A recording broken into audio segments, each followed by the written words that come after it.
Hey everyone, it's your favorite cozy girl, Chile Reality Queen, and I am back again with another episode of Robe Chronicles.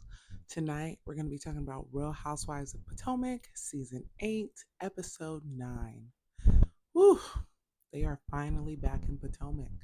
We are done with Austin for good. Probably till the reunion, right? Anyway, so this episode starts out with Wendy and Eddie eating out. I always love scenes with Eddie or Wendy and her whole family. I think they're so adorable. Then they show a clip of Giselle and Ashley meeting with Charisse, and they're talking about like the Robin drama and like how she didn't have a good time and how it was just like a bunch of drama and she was yelling. And I'm like, it's funny because it was like a quick clip, but I'm like, that is so on brand for Robin, like causing a scene. That's her character. It's funny because I don't think a lot of people realize it. Like people really don't attribute that to her. Like that's attributed to Ashley, it's attributed to Candace, but Robin is a scene maker. Like everything is a big deal when it comes to Robin. She got to start yelling. She got to start puffing out her chest. Like it gets to be extra. I mean, good for TV, but it gets to be extra. And I just think that we should acknowledge it more on her the way we do for like Ashley and Candace. um Karen and Ray are meeting at her gazebo. Like there is a level of wealth because I know a lot of people talk about Potomac and it being poor, but there is a level of wealth that you like meet out on the gazebo. Like not everybody has a gazebo in their home or at their in their yard. So I am glad that Karen is still trying to bring the opulence to Potomac because yes, the Grand Dame is opulent, right? Um, but yeah, so she is talking with Ray. She's a little upset with him because when she called him to tell him about her diagnosis about having a 5% plaque buildup, she was like, oh, he rushed her off the phone. And what's really crazy is like, I don't know how serious this health thing is. I mean, they said that there's nothing she could do about it, but as long as she, continues to eat healthy, exercise, whatever, she'll be fine. Um, but I think it's crazy that the women always try to diminish people's like health issues.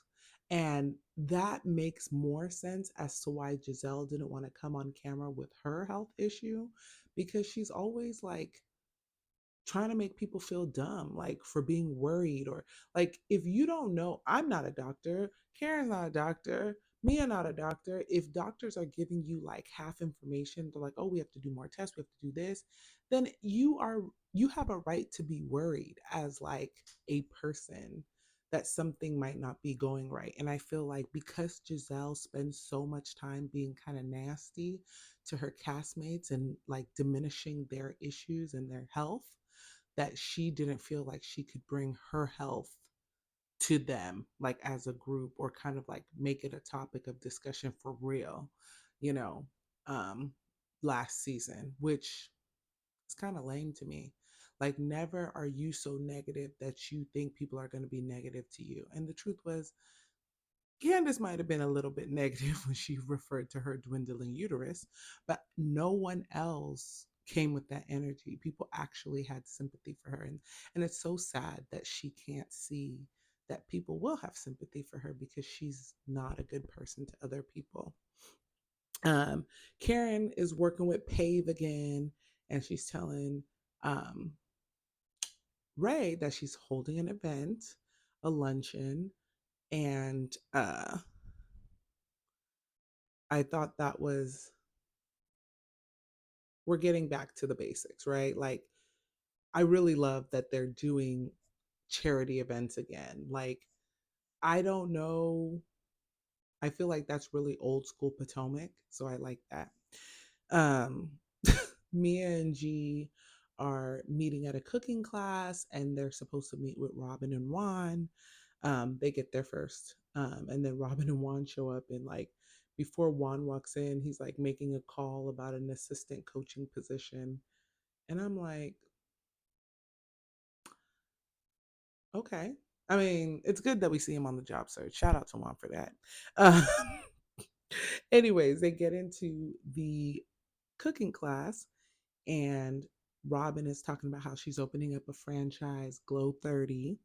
I feel like Robin has a lot of jobs and she's very smart. Like she's bright. I think like she's not one of the smartest housewives, but she is on the smarter side of the housewives. And I think she has okay business acumen. I think her problem is, she doesn't have the support that she needs to run all of these businesses or these ideas that she has. Like she has Embellish, a podcast, she was flipping homes, now Glow 30. I don't know if she even flipped one home, to be honest. I don't know if she's still selling hats. I think the only thing that she's still doing is the podcast. And hopefully, Glow 30 as a franchise is something that she doesn't really have to run because I think she has ideas that are good, but if it's up to her to actually have to do the work, I think that's where the problem sets in. And when she was doing Embellish, great idea. Still love those hats. I never even was able to get one because it was always sold out. But she just started to get into that depression, that funk, and she didn't have the support system that she needed to continue to be successful in that. So I hope she's still selling those hats. Last I checked, they weren't available. I have not checked recently, so I can't speak to that for real, for real. Um, but definitely wanted one. Um, but yeah, I think Robin, she needs more support in all these businesses. Like she needs a better support system to make sure that these things are successful. So I really hope that this Glow 30 is more so like I put the money in, but it'll manage itself because yeah, that's just what I hope for her sake. Um anyways, Mia brings up the one situation to him and is asking about like what went down and what have you. And she's like, because it sounds, pretty crazy. She's like, when I spoke to Robin, I told her like, this sounds crazy. And so Juan is kind of going through the story. He's very calm. And I think that's noticeable because he's so calm talking to other people. Everybody, in fact. He's very calm talking to almost about everybody except for Robin and apparently Giselle. I don't think I've seen him yell at Giselle, but Giselle did mention that he yelled at her. But we also know Giselle doesn't always tell the truth. So I don't know if he really yelled at her or maybe he was just a little bit more stern. But for someone who has hearing issues because he's a coach, he didn't yell at Mia. He was talking in a very normal voice when he said that he went down there to put the card down for the girl. And he felt bad because she said she was in a casino and she got her purse stolen and her wallet stolen. I have been to the MGM. I've been there. I've been to Vegas. I've been to many casinos. And even when Mia was like, yeah, I get it. It's a casino. That MGM, I mean, it has questionable characters that do be coming in there. I'm not gonna lie, but it is it's a very nice place. And I'm not saying that someone can't rob you anywhere, but what were you doing that you put your wallet down or something and someone stole it? Like, I'm just not, it doesn't make sense. And so when Mia asked him to confirm that he's a fool, and that's basically what she did when she said, well, you did that over the phone, right? And he's like, no, I went down there.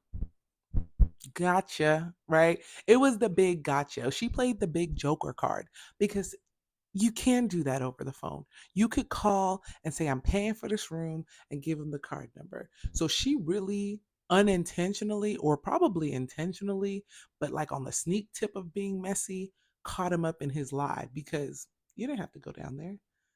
You didn't. You went down there because you wanted to. And that's just what it is. Um, and it's so funny because when he says that he went down there, they pan the camera to both Mia and G. And G's face looks like, now this lie is from the pits of hell. Like G knew. I feel like who G is, I mean, he met Mia he had a wife. So when he met Mia, he was cheating on his wife to be with Mia. And I'm sure he knows exactly what the game is. So when he heard that, Mia, as a mistress, knows exactly what the game is. She knows what those men pay for and what they, to make things. You can't con two people who have lived this life. And that's basically Mia and G. They live this life. You're not going to con them. And that's why Mia was like, well, it sounds like a very rehearsed story because that's exactly what it was. Um, Mia tells G that she told Robin about their lawyer situation, um, which I'm surprised. I mean, maybe she told him before, but I'm like, it's been weeks, bro. But whatever. Then Wendy's mom and brother are at her house, and she meets with her mom basically to talk to her about the whole NECA Lebe situation. And okay, one, I'm tired of this situation, but okay, we gonna have this conversation because her mama hasn't had her due yet. But people are online already like, oh, this conversation is so rehearsed. What conversation on Housewives between a housewife and their family member isn't rehearsed? They're all rehearsed, honey. Every single one of them. Because why would you ever leave your family out there to maybe potentially look stupid? Like, maybe the reality TV could be between me and my friend or whatever, but not my mama. My mama gonna know what to say. You know, like it doesn't even make sense. But I don't even think it was rehearsed in that sense. I think like her mom said exactly what it was. So they were talking and she was saying that, she was asking her mom about being in the hospital. And the mom was like, basically admitting that she caused the problem herself. She had an elective surgery, something she didn't need to do, and there were complications. And so she ended up having to go to the hospital again and then have another surgery, which I think they probably should have talked about that a little bit more. I know her mom probably didn't want to get too deep into her health problem, but I think it was kind of an important topic, right? How having these sometimes elective surgeries, they're not good for you, right? Like, do surgeries that are medically necessary. If it's not, you should be very wary because anything can happen. You know what I mean? So I think that should have been kind of a little bit, I feel like it should have been harped on a little bit more, but we'll let it go. Um, then she was talking about the relationship with Lebe. And it's funny because the problem I think we're having, most people are having, everybody is having, I think, except for me, is that people want to believe that because they know Lebe, that they must know NECA. NECA and Lebe are not related. Okay. So that's where the first mistake comes in because people are speaking like, oh, you have to know her because that's her cousin. No, it's her cousin in law, meaning that I could know Lebe my whole life and Lebe's cousin goes and marries someone, and I'm also now supposed to know that person. It doesn't work like that. That's just it's not even a reasonable thought for you people to have. They don't know that girl. And that's okay because it's not like that girl lived in Maryland. It's not like her man lived in Maryland. Like, they became close because she married his cousin. And I'm not even sure if her and LeBay are close like that or they were close because of the instance that came about. They wanted her to use Wendy as an in onto the show. She knew her cousin in law knew Wendy. So maybe she started reaching out to her and talking to her. And that's how it came to be, right? But it wasn't something where her and Wendy had known each other or Wendy and the mom had known each other. So I think that needs to be cleared up and I think people need to understand that, like, simply.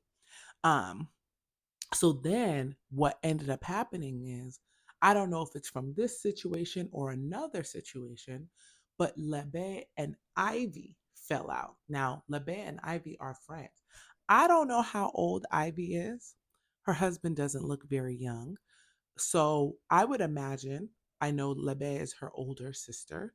So I would imagine that maybe Wendy knows Lebe. She likes Lebe. Lebe is her sister's friend, and they're all cool, right?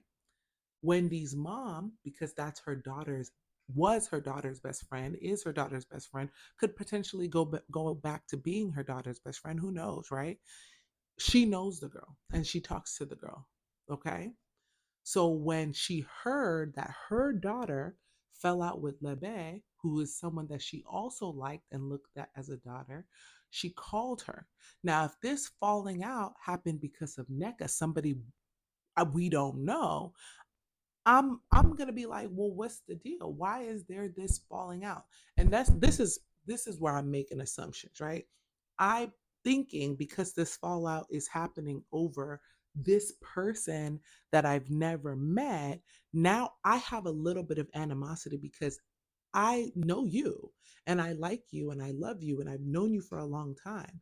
Your cousin married this person, and now, yes, this person is family to you, but I've known you much longer than this person. So for you to now not be my daughter's friend or our family friend because of this person, I might have a little bit of animosity towards this person. So no, she probably wasn't like, oh, I'm gonna do this, I'm gonna do that, but she's like probably like, what's the deal with this person? What's really, what's really like, what is it?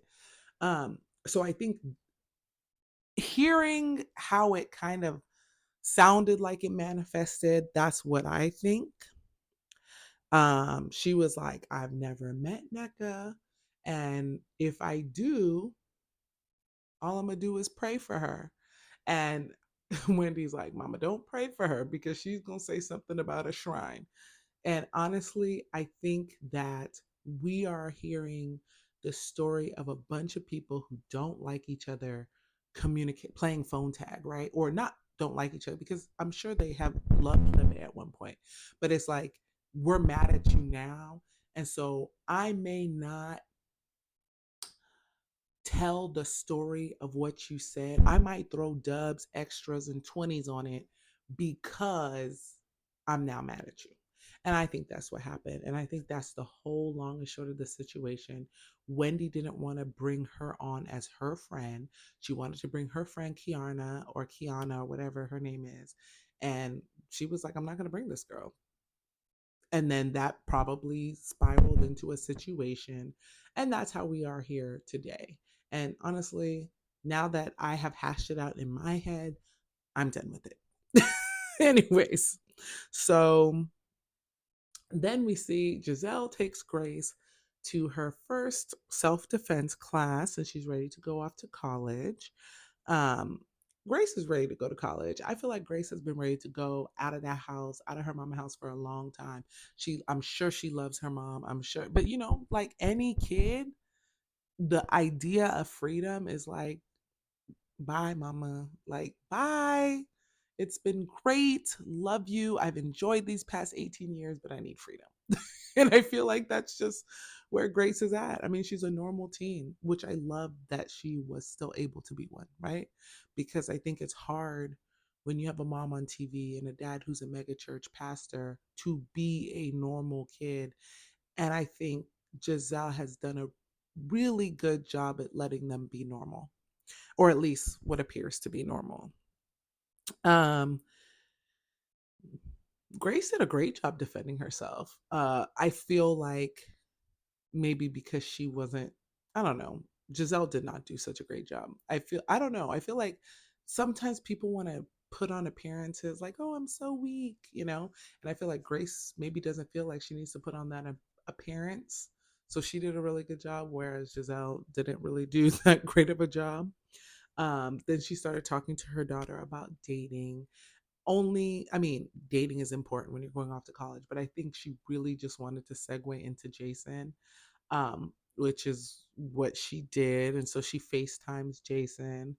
And let me tell you one thing about Giselle's daughters that I absolutely love. They cannot hide their facial expressions. They cannot. Their facial expressions tell so much more than any of their words can tell.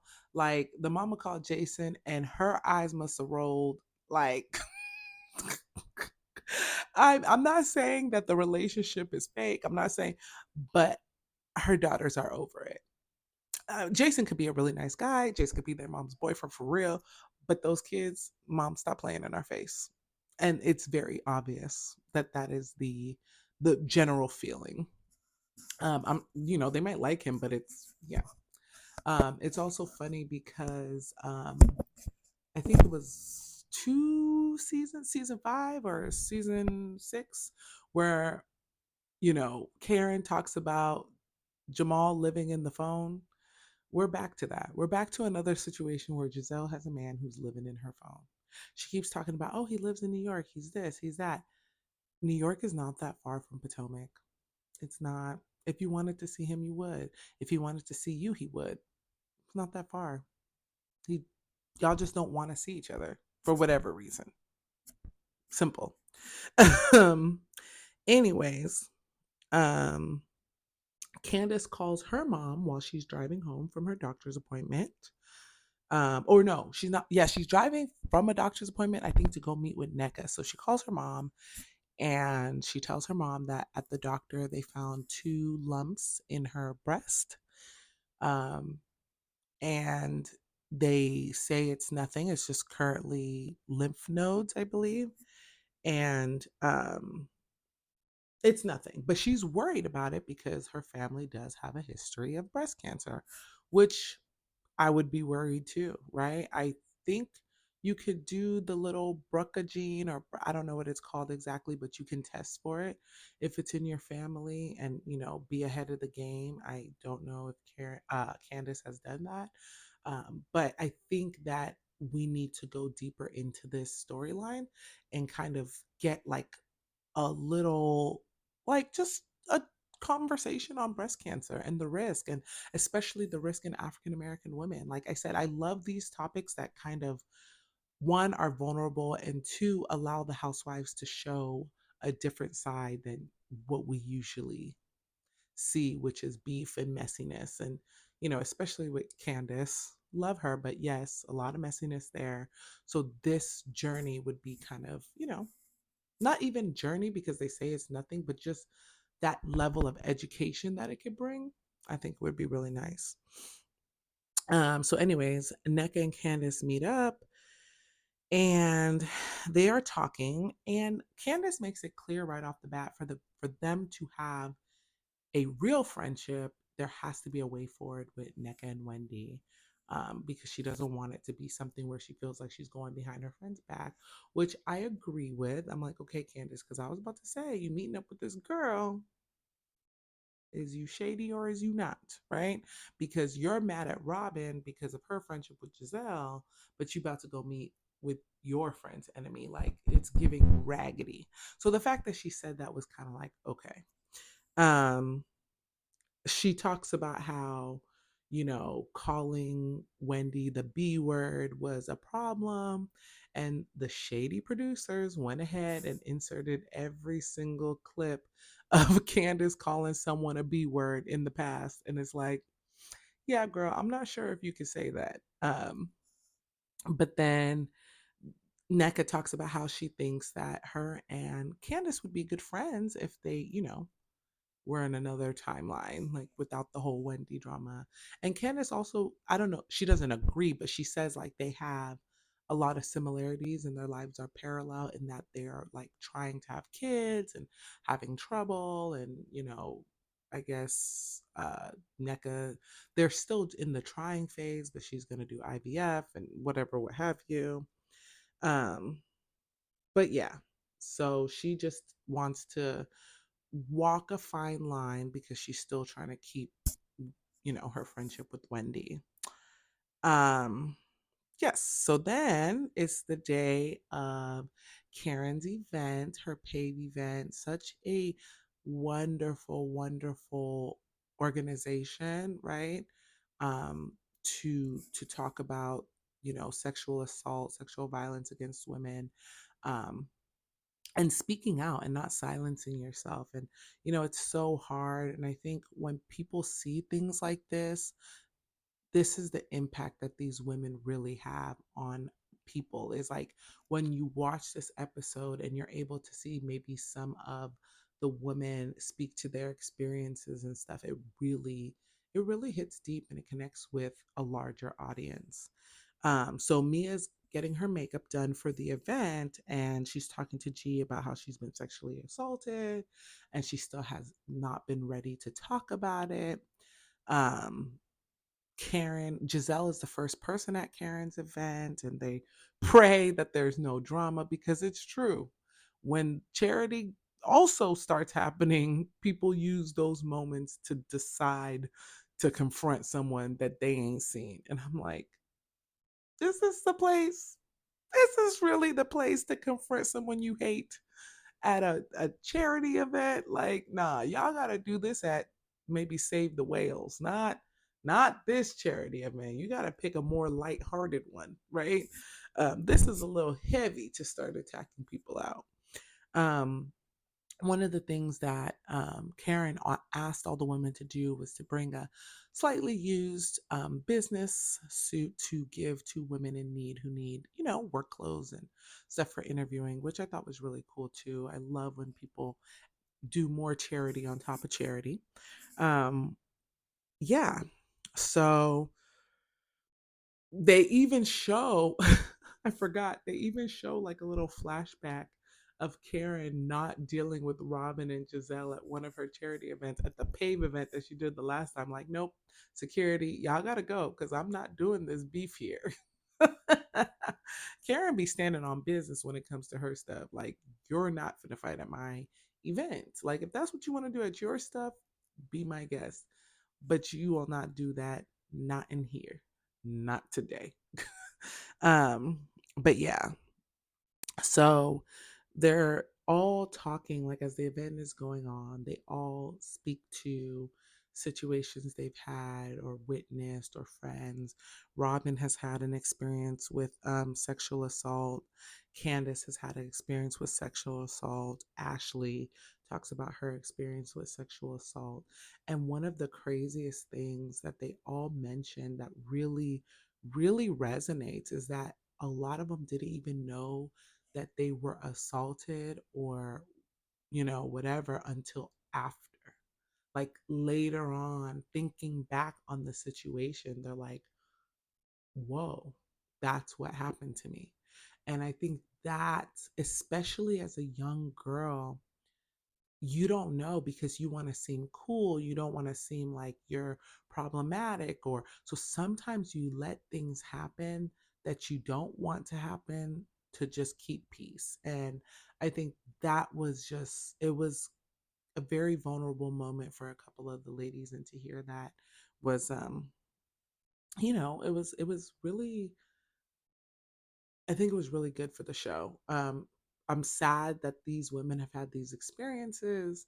It's really difficult to talk about. None of them really went into detail. They just were able to mention that it has happened. And I think that was good enough, really, because that's the first step. And when other people hear that, then they're able to, you know, open up themselves and speak to something that maybe has happened to them. And it's freeing. It's like a weight off your shoulders. You feel like you're not being held back by these situations, and I really like that. um Mid performance from one of the ladies that was performing at the event, Mia just gets up and she's in tears and she goes to the bathroom and everybody is just looking around. And you know I'm not gonna lie, it was a little off-putting, not that she got up, the fact that no one got up after her. I know the event was like a luncheon. It looked like a small event, maybe 20 people, 25 people. But Mia this season so far has gotten up almost every time Robin has been disappointed. Giselle has chased Robin. So for Mia to get up and no one to follow her initially, I was like, damn, y'all effed up. But then, Ashley gets up to go check in on her, which I'm like, thank God someone went because the rest of these heifers was just gonna let her cry in the restroom by herself.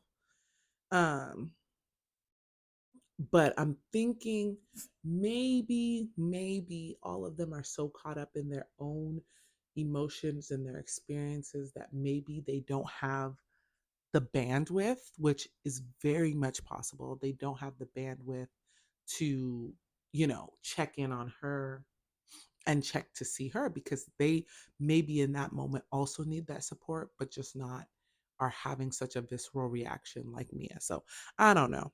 Um, but yeah, when Ashley goes to the restroom to check on her, Mia tells a story about how Jacqueline, her best friend, her ex boyfriend, a boyfriend of the past, sexually assaulted her. And she knows it's not Jacqueline's fault because Jacqueline wasn't there. Jacqueline just left her with the man, and had no idea that's what the man would do to her. Um, but she still feels a little bit of hate for Jacqueline. And again, she knows it's not Jacqueline's fault. She absolutely understands that. But she just feels this little bit of resentment towards her. And she said it's probably why she treats her so mean sometimes. And I was like, damn. And that hit because it's kind of like you saw it in the previous season how she would kind of treat Jacqueline. And I'm like, why is she, you say this is your best friend, but hearing this story, that resentment is real. Even if it's not Jacqueline's fault, right? It's not. You're in marriage counseling, therapy for your marriage, but you really should be in regular counseling to see how you can get over that. Because Jacqueline, she said, was immediately sympathetic, felt so bad, really angry, and was there for her. So Jacqueline did the right thing as a friend. And it's like, how do you move past it so where you can actually remain close to Jacqueline? And I think that's why she should go and get the help she needs to be able to do that. Um, but yeah, so it was a really heavy episode, and then it kind of closes out with Giselle asking the leader of Paid like what she can do for her daughter to kind of make sure that she doesn't end up in one of these situations. And the lady was so honest, which again I also love. She was like, you can't live in fear, you have to live your life, because she's like, oh, should she never walk to class by herself, should she never, and it's like the lady's like, you have to trust your gut. And I think that's one thing we as women sometimes forget to do. Like, this situation feels a little sketchy, let me dip, or I don't like this person's vibe, let me leave them where they're at. And I think it's really important for us as women to really be instinctual and trust our gut. But you know, it's there for a reason. So I really love that advice. But yeah, definitely always be careful, you know. But this episode, like I said, it was very, very heavy, and it kind of was with a lot of without a lot of drama, which I kind of felt was appropriate for the type of episode that it was and what happened. But yeah, I really like this episode. I think, like I said, it takes us back to our, the heyday of Real Housewives. Like, yes, I like the drama. Yes, I like the messiness. But, we need these moments that, kind of ground us and bring the women together where they can do something positive like this. So tell me what you guys thought about this episode. Like, do you feel like it's getting back to the original? Do you feel like they need more like this or less like this? Please like, comment, subscribe. Tell me what you're thinking. Share these videos with your friends. I've made it to 50 followers. I'm looking for 100. It was a long road to 50, and I don't think it should be that long to 100. So help your girl out. Don't just watch, like, and subscribe. See you guys next time. Bye.